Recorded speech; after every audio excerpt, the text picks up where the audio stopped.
Hey YouTube, it's your girl Nick, and I'm coming to you today for the second time to recap the Netflix movie A Jazzman's Blues. This movie stars Amira Vaughn as Hattie Mae. You all might be familiar with Amira because she played Steen on the show The Underground. She played Tegan on How to Get Away with Murder with Viola Davis. And recently she's been playing as Parker on Queen Sugar. She, A Jazzman's Blues, I think it was produced by Tyler Perry. I'm glad he was on the production side to help get this movie made, but he really needs to work with whoever wrote this screenplay to help him write better episodes for his television series, The Oval, Ruthless, Tyler Perry Sisters, and also that TV show Bruh, because I do watch that too. Um, this movie has a bit of everything in it. A lot of parts of this movie, as far as like the love story part of it is concerned, and some of the things that happened in the love story, it reminds me of the movie The Notebook. The Notebook is one of my favorite love stories to watch. Anytime it's on, I could just sit there and watch it. Um, the movie had that. It had a Cain and Abel type storyline in there. We had a crackhead in there. We had jazz. We had music. We had murder, and we had betrayal, and a whole lot of hateration and holleration in the dancery. Tyler Perry does believe in recycling his actors and having them in and out of different things that he's a part of, which I do give him props for. So like I was saying, the main characters are, we have Hattie Mae. She plays, we have Amira Vaughn. She plays Hattie Mae. Hattie Mae is a laundress. Like, she do people laundry. The movie is set in the 40s. She does people laundry. She can be like a medicine woman. She did midwife work too, but she would never go and do like domestic work at somebody's house. She's always done the midwife thing, done laundry, and she likes to sing. She could sing, and she wanted to have her own juke joint. She married to a man named Buster. The actor who plays Buster, he's always a bad guy in everything Tyler Perry does. The only time I've seen him be good is on the Oval. On the Oval, he plays the police detective that's been trying to help Sam and Richard with what's going on at the Oval or whatever. That guy, he plays Hattie Mae's husband. Hattie Mae has two sons. One son's Willie Earl. He's the older son. Um, and the younger son is Bayou. So the story is really about Bayou. Bayou, Buster, is musically inclined too because he plays the horn. Buster is supposed to be the father of these two boys, right? The oldest boy, Willie Earl, high yellow, like Hattie Mae is, and he has this slick, fine hair. And honestly, if he wasn't being raised by Hattie Mae, he probably would be able to pass for white.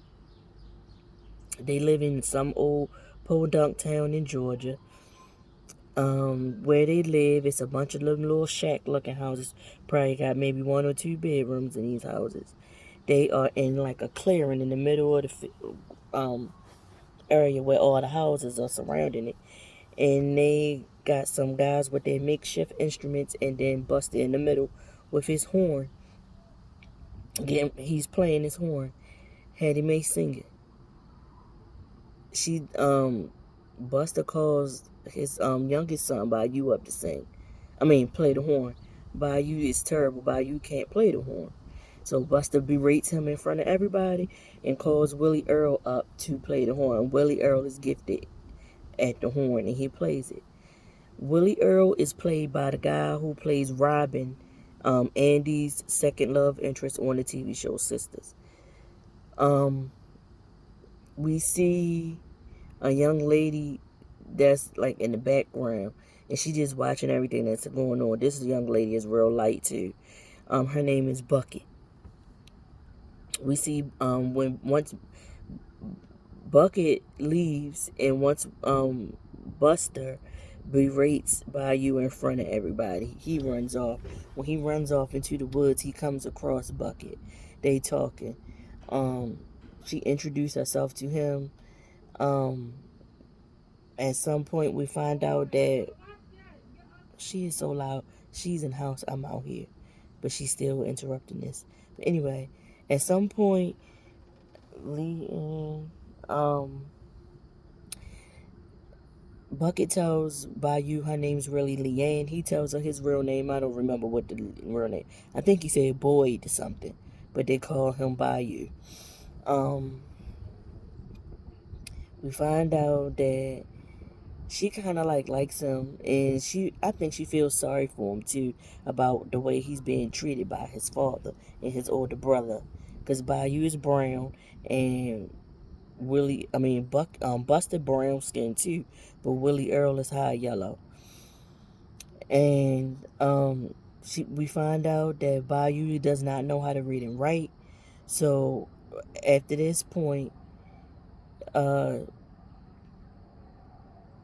Bucket slash Leanne throws paper planes that she makes and flies. She throws them into the window of the house at certain times of the night for him to come out and come and meet her in the woods. And this goes on for quite some time. She teaches him how to read.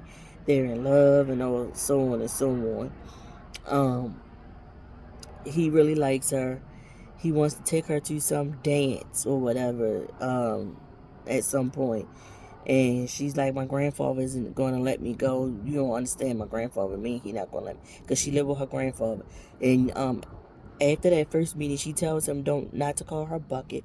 Because the reason they call her Bucket is because they say that her mother dropped her off to the grandfather's house in a bucket and left her and kept on going. But so she's being raised by the grandfather. One night, he tells her he loves her. And she stops coming around. She stops sending the paper planes in the window for him to come and meet her. He like, why? At some point, he goes to her house to try to figure out why she not meeting him. And he look in the window, he see the grandfather beating her and with his pants down around his waist because he been molesting her. Her own grandfather, her mother's father, is molesting her. The grandfather is played by the same guy who plays Madam, Eva's character off of All the Queen's Men. He plays Madam's father that's in that nursing home or whatever. And he got the people thinking that he got he got Alzheimer's or all that kind of stuff going on, but he really does not, right? All right. So he plays her grandfather. Bayou sees what's going on inside the house. Bayou falls from under the window, goes back home. Bayou's parents get into an argument because the father is once again berating Bayou, and the mother is like, stop, don't do him like that, stop treating him like that, talking to him like that. Father like, listen, you're not gonna tell me what to do, how to talk, how to speak, and what to say at the supper table at my own house. They get loud. He gets up. He say, F it, he leaving. He gonna take his horn and he gonna go on the road. He goes into some kind of ceramic pot that she has, and all the money she has saved up, he goes and grabs that money. He said he need money to leave to get gas and do whatever on the road. She said, but that's all I had. Willie Earl grabs his jacket like, wait up, Pop, I'm coming with you. He said, no, you stay here. The road ain't no place for a young man like you. I said, well, ain't that some bullshit? And in the midst of this conversation, he lets it out that he is not Bayou's father. So at some point, Hattie Mae cheated on him and conceived Bayou. That's why he treats Bayou so damn bad. I don't know why Willie Earl treats Bayou so damn bad. But anyway, so they go off. Willie Earl do pack up and leave. Bayou is talking about how he wants to be with Leanne. And he tells his mom that him and Leanne gonna get up and go. They're gonna leave that town. In the meantime, she got a friend that's more closer in age to Bayou, and that friend is like she a real good friend to her. And she was talking about, let's move to this town called Hopewell, Georgia. The blacks are surviving over there, and they doing more to survive, and they thriving. We should move there by the opportunities and things going on over there. Bayou goes to talk to Leanne to meet up with Leanne. No, Bayou says that he's gonna try to run away with Leanne. Sissy, the homegirl, is like, no, Leanne is fixing to leave. They probably already on the road by now. Bayou leaves the house and races over to Leanne's with her grandfather. Leanne's mother has come back to come and scoop her up and get her, take her to Boston. Bayou like, no, I love you, don't leave, stay here with me. Her mother is like, get away from my daughter. If you ever come around here looking for her again, I'm going to tell the law that you did all kinds of nasty, filthy things to my daughter and raped her. And I'm thinking to myself, but your own father is the one raping her. And I'm sure you know that's what he was in there fucking doing to your daughter while you was all highfalutin wherever you was at. But she takes Leanne with her. In the meantime, she takes Leanne with her. Bayou becomes a part of the military, hurts himself or whatever, ends up back home with his mom, Hattie Mae. Hattie Mae and Sissy have moved to this town called Hopewell, Georgia. Hattie Mae has her own juke joint and it is thriving, it's doing very well. Hattie Mae is paying off the sheriff to keep him from coming over there causing problems for all the black people that come over to her juke joint. The sheriff is played by the same white guy who plays Kyle on the Oval. In the meantime, Bayou has continued to write letters to Leanne up in Boston. We see in Boston, her mom comes out to get the mail, and she sees the letter from Bayou, and she tells the mailman, hey, do me a favor, return this to sender, and any mail coming from this address or this name, always return it to sender, don't even deliver it. I'm like, damn, that's fucked up. So, he never gets a response, of course, from Leanne. Sissy has a job as a domestic working for the sheriff in his house, cleaning and everything. She over there cleaning. Miss Hattie Mae still doing the laundry. Bayou and her run her juke joint, and she sings and he sings in the juke joint with her. He got hurt, and that's how he got discharged out of the military. She asked him to go and grab a bag out the back that's for the people that Sissy worked for, and go and take it to her to deliver it. So when when Bayou delivers the laundry, Sissy tells him to sit down for a spell, take a break, take a rest, because she's sure he tired from carrying that big load of laundry over there. To the house. It's cold out here. It's crazy, and it was just like super hot and humid on Wednesday morning. But anyway, she tells him to sit down. She gonna make him some lemonade. The sheriff walks in, sees Bayou sitting at the table, and of course he's all nasty, like, what this nigga doing sitting down at the table in my house? Get the hell up. And he tells Sissy apologizes and said, I was the one who told him to sit down for a second. He delivered the laundry from Miss Hattie Mae. And he don't give a shit about that. He tells her his brother coming back in town to live in this house. The parents left him the house to that brother, and they left him something else. So we see some people in the background, and instantly Sissy recognizes it's Leanne, her mother by the name of Ethel, and the sheriff's brother. The brother's come back to town because he plans to run for mayor. We find out that that Ethel has been forced.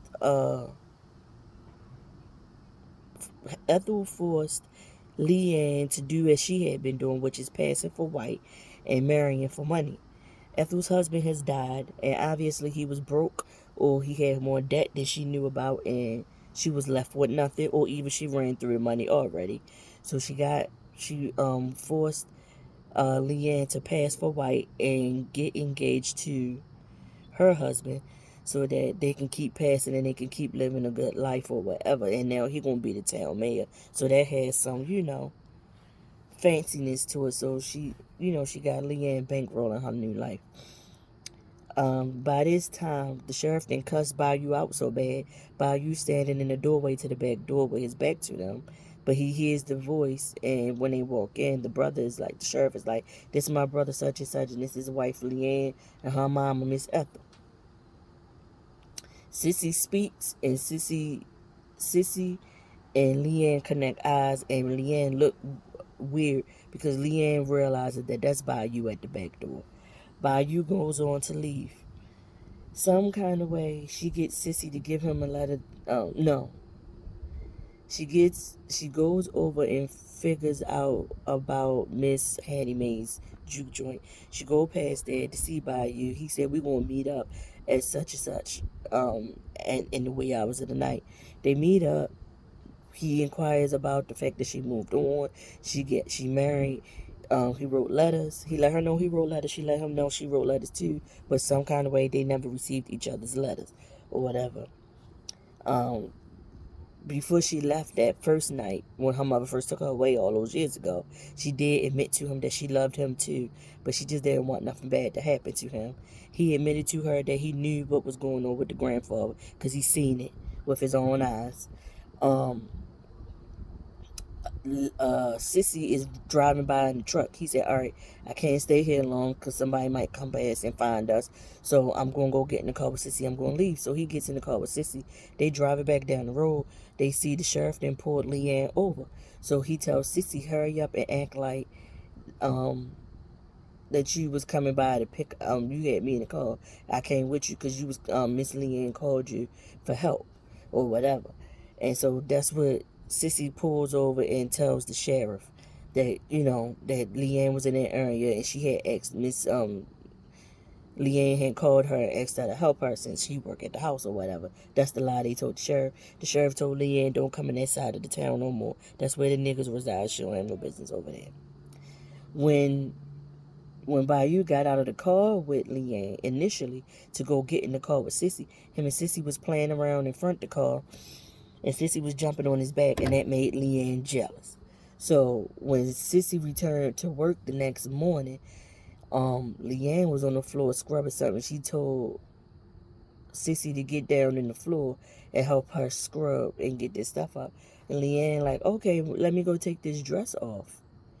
And Leanne like, no, get down here now. And she being real net. She said, you sassing me, girl. And Sissy was just like, wait a minute, who are you talking to? And why are you treating me like that? We know each other. Why are you playing this role with me? And Leanne slapped Sissy. Sissy slapped her ass back. And then that's when Leanne tells the truth that she saw, why was you by you playing around like that when he got out of the car with me? And she was like, you jealous? Like, it's nothing like that with me and Bayou ever. He loves you. His heart beats for you or whatever.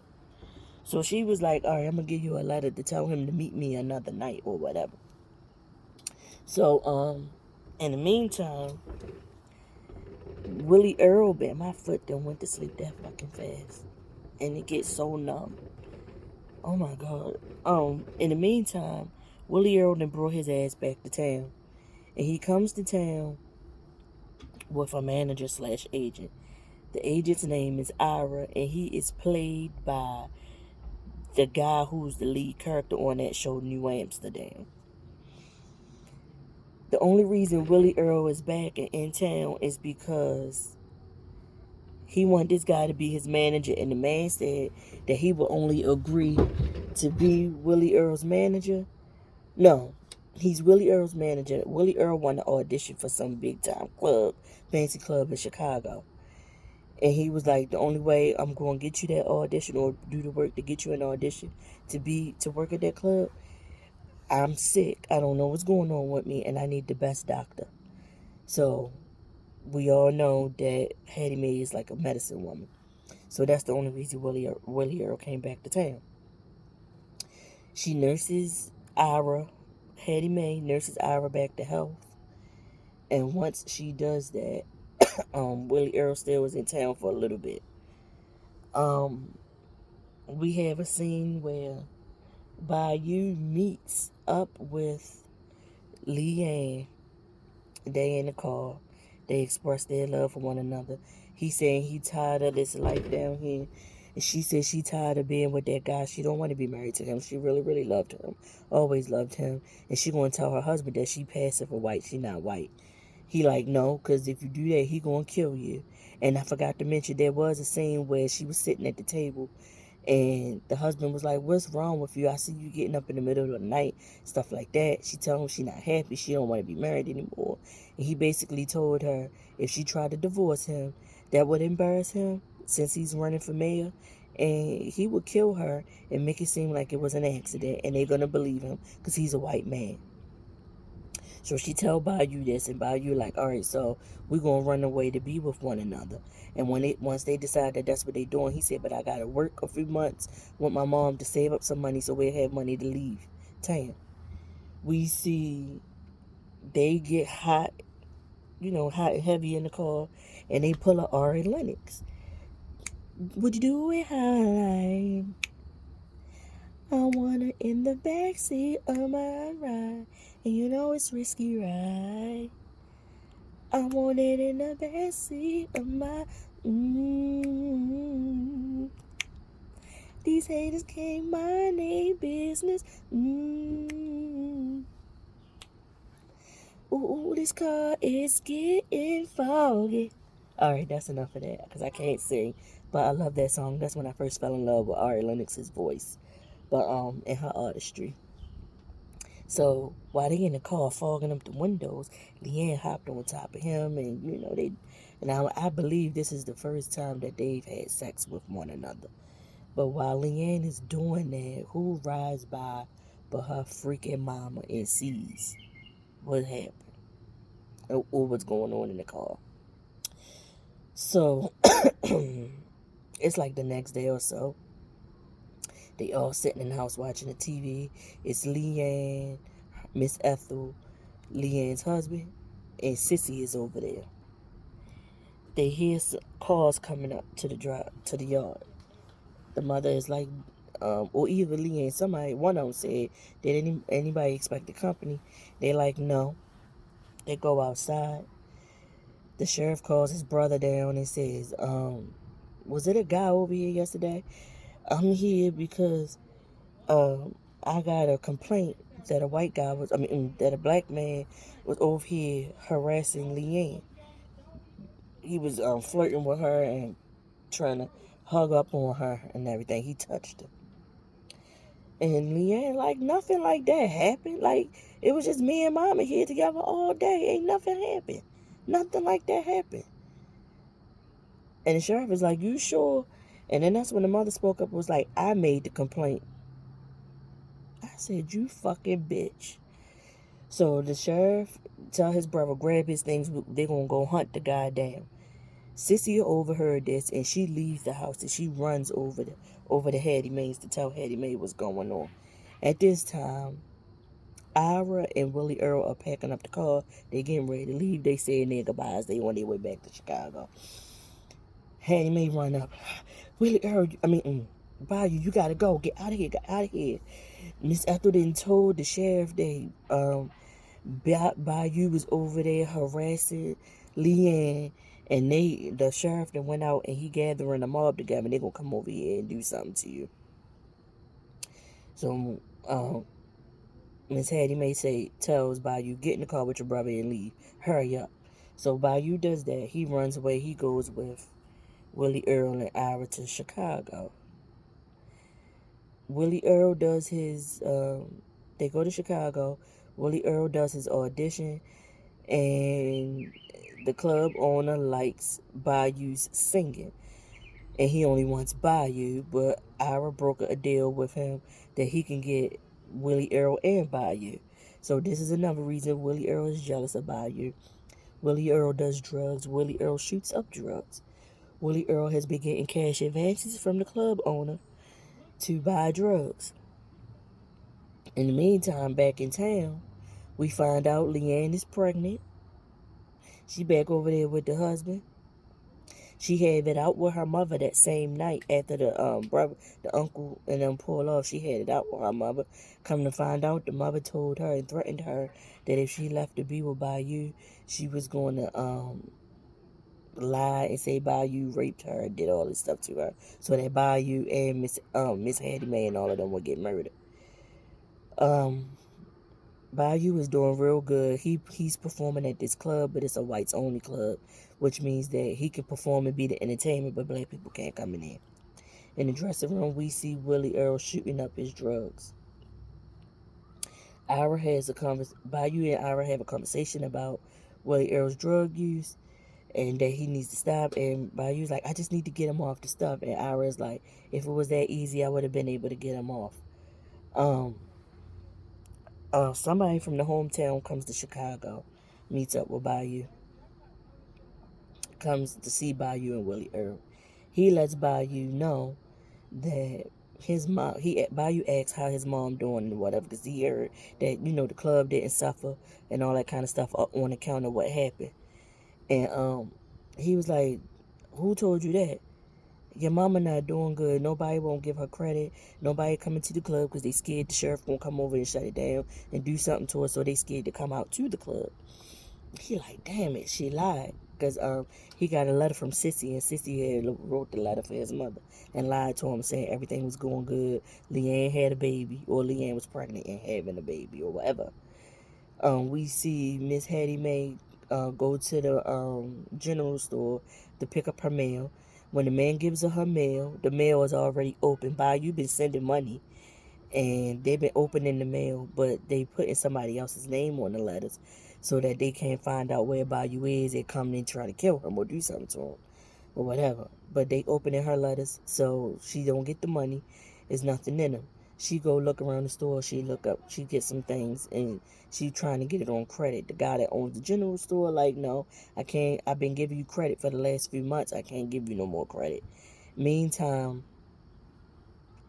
Leanne is in the store. She sees this going down. She offers to pay for Miss Hattie's groceries. And she's like, I want to pay you back for all what you done to me. Because before this, when Leanne went into labor, Leanne was nervous. Nervous, number one, because she had sex with Bayou, so she wasn't sure if the baby was his or her husband's. So she wasn't sure how brown the baby was going to come out looking. Not just because of the whole thing with Bayou, but also because she's black too. She's mulatto, and she didn't want to be murdered or killed by the husband or whatever. So Miss Hattie Mae delivered the baby and told Sissy to get Leanne over to the hospital or whatever, and say that, she went into labor while you was trying to get her to the hospital. She went into labor on the side of the road and you delivered the baby or whatever. So to thank Miss Hattie Mae, Leanne tried to pay for her groceries. Miss Hattie Mae turned it down because another thing is, if you pay for my groceries in this store, this guy that owns the general store, he gonna be looking like, why the hell would Leanne pay for my groceries or whatever? So she was like, no, she ain't want no more mess. She went home. Leanne come past the house with the groceries and said she paid for them. Miss Hattie Mae told her to get away, stay away from her, stay away from her son. She don't want the groceries. She leave. When a guy tells Bayou about how bad it is for Miss Leanne now, for Miss Hattie Mae now, he has a conversation with Ira and he decides that he wants to go back home. He's gotten real famous. He's being played on the radio and things like that. So therefore, he can go home for one night and play and get the money, and it'll help his mom out. Ira's like, I don't want you to go down there because it's dangerous. Once you get in town, they're going to want to kill you. He said, no, I'm going to sneak in and I'm going to sneak right back out. In the meantime, Willie Earl was so high up on drugs, he didn't bum rush the stage, interrupting Bayou's set and everything. And the club owner then got sick of Willie Earl and his stuff. He fired Willie Earl. Willie Earl comes to the dressing room looking for his fix. Bayou said, you looking for this? It's the drugs. Bayou said, you don't need these. I'm going to help you get off of these. Willie Earl like, no, give me my shit. He even goes as far as to pull a gun out on Bayou or whatever. They get to fighting. The club owner comes in. Ira tries to get them to quiet down. Club owner comes in and puts Willie Earl out of the club. Ira also says he knows what it's like to be in Bayou's shoes. Yes.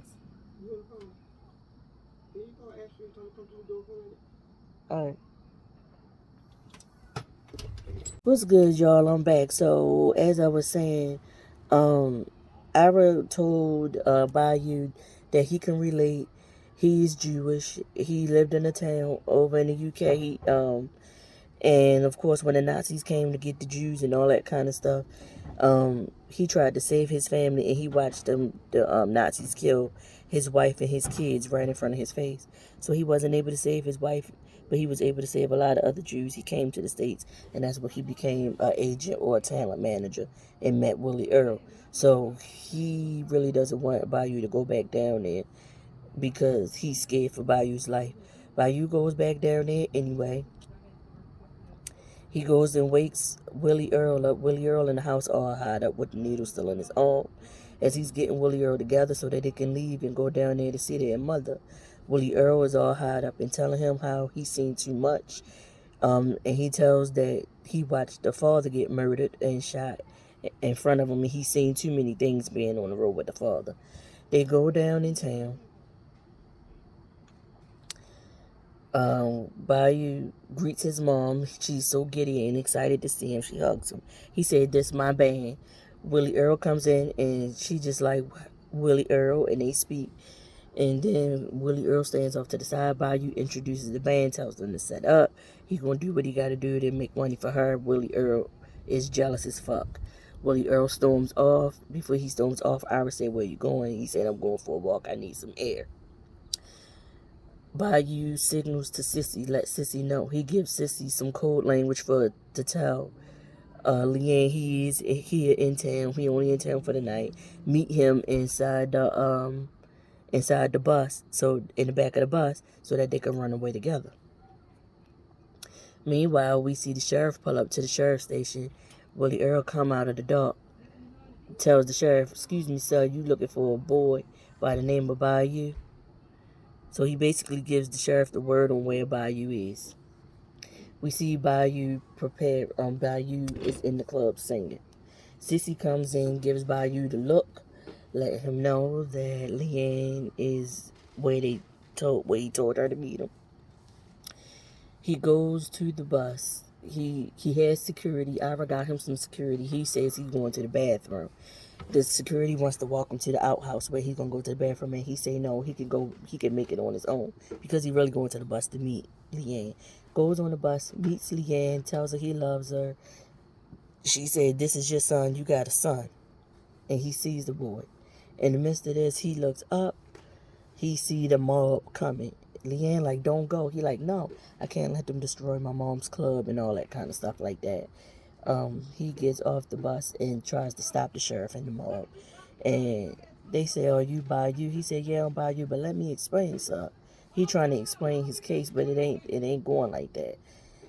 They bash him in the head with a billy club, drag him off. The security must have been out there, because in the meantime, we see somebody run up into the juke joint screaming that they got Bayou, they taking Bayou to the field. While they running in there to tell her that, next thing you know, you hear 2 gunshots.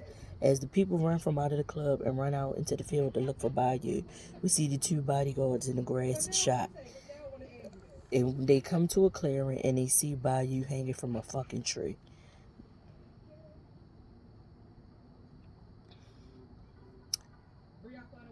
Bayou has been murdered by the angry mom. I'm not sure if I said, but the way this all started was the old lady was watching TV. It comes on with the old lady watching TV. It's a guy on the TV talking his ish about blacks are lazy and all this and that. He don't believe in the in affirmative action and the welfare. Blacks are only on welfare and this and that and so forth. The woman says she tired of listening to it. She tired of hearing it. She turns the TV off, goes to that man's, some politician, goes to his office, waits in his office all day. His secretary like, "This lady won't leave, this elderly lady." She come bum rushing up in his office and is like, "Here." He said, "What's this?" She said, "It's about a murder from 1947. He looking like 1947. All the way back then, like a murder case from then. She said, "Here, solve this."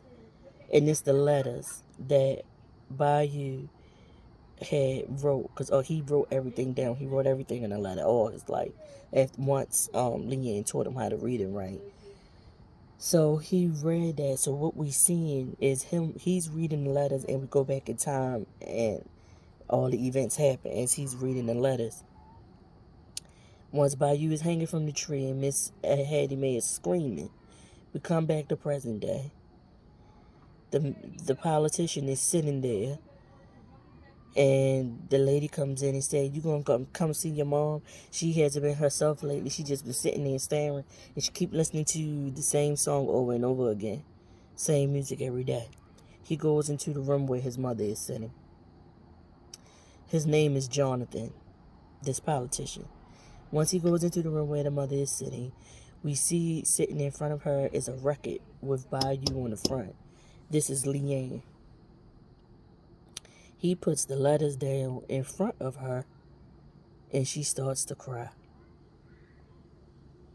And that's when it's confirmed for him that he's most likely the product of a black woman or a white woman that been with a black man, and you've been talking all this shit on the news about you not for, niggas is this and monkeys and, all the racial epithets that you could think of, you saying them. You a big old bigot running for office, and you saying all the wrong things, and it's a possibility. Now you're realizing it's a possibility. You are black. You're the son of a black man. So they just show him get up and go sit out on the porch and exhale as he try to wrap his mind around those letters he just wrote and what he's just learned. The camera pans out. We see a Confederate flag swinging, and the movie goes off.